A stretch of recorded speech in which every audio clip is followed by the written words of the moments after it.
สียงดนตรีมาโหรีดังก้องเตือนเฝ้าห้องพี่น้องเฮาสน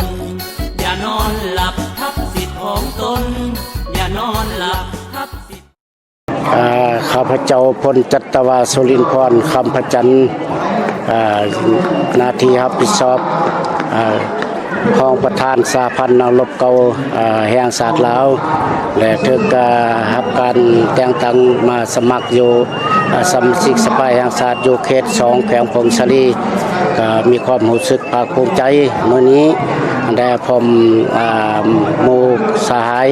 ได้เคลื่อนไหวมาฮอดเมืองสัมพันธ์และมื้อนี้ก็ได้เสนอตัวและจุดประสงค์พวกเฮาลงมาส่วนนี้ก็เพื่อในใส่ปฏิบัติตาม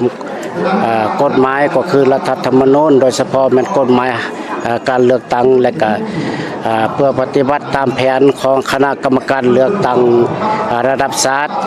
ก็คือของแขวงพงศรีพวกเฮาและจุดประสงค์อันหลักๆก็แม่นเพื่อมาเสนอตัวเองทางด้านศิลปวัตรและก็การเคลื่อนไหวให้ผู้มีสิทธิ์เลือกตั้งรับรู้ตามระเบียบการของกฎหมายครับการเลือกตั้งและในเมื่ออันนั้นแล้ว2มาก็แม่นเพื่อปฏิบัติตามพระราชบทบาทของสมาชิกสภาแห่งชาติทุกสหายจะเข้ามาอยู่ใน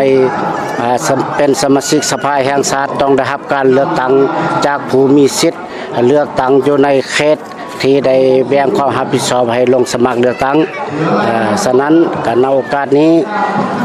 ถ้าว่าข้าพเจ้าหากได้รับการเลือกตั้งรับความไว้เนื้อเชื่อใจจากผู้มีสิทธิ์เลือกตั้งหรือว่าพ่อแม่ประชาชนพนักงานทหารตำรวจอยู่ในเขตที่ตนลงสมัครรับเลือกตั้งเว้าร่วมบ่เฉพาะแต่กับเมืองสัมพันธ์ของพวกเฮาถ้าว่าและข้าพเจ้าก็ขอให้คำมั่นสัญญาต่อพ่อแม่ประชาชนก็คือผู้มีสิทธิ์รับเลือกตั้งและก็จะเฮ็ดสุดความสามารถของตนเองและก็สุมสติปัญญาของตนเพื่อประกอบส่วนเขาอยู่ในการเคลื่อนไหวเวียกงานของสภาตามพระราชบทบาทอยู่ในพระราชบทบาทหลักก็มี3ปัญหาเนาะก็คือดังกฎหมายได้ระบุไว้ฉะนั้นและอีกเทื่อนึงในโอกาสที่วันที่22เดือนกุมภาพันธ์2026นี้ก็บ่พอต่อได้วันข้างหน้าจะได้ดำเนินการเลือกตั้งทั่วประเทศเว้าร่วมบ่เฉพาะแขวงพงศรีพวกเฮาฉะนั้นก็เชิญชวน